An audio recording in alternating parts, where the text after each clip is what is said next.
C'est un voyage au début du XXe siècle, une époque où la France comptait plus de 150 constructeurs automobiles.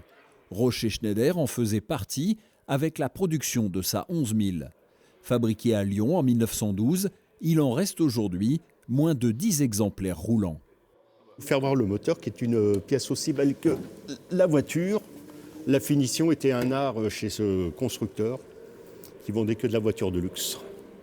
Cette voiture était vendue à l'époque 4 fois le prix d'une Renault équivalente et malgré ses 113 ans, elle est toujours roulante.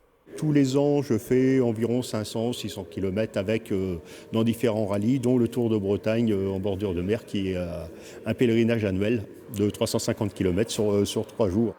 Plus récente est cette Amilcar châssis Grand Sport de 1927.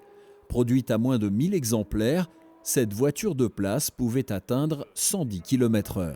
Moi, j'ai une prédilection par les voitures avant la guerre 40 parce qu'il y a un tel éventail, une telle technologie, puis une beauté. On reconnaît le constructeur, on reconnaît le coup de patte du carrossier. C'est moins aseptisé que maintenant. On était moins dans les normes.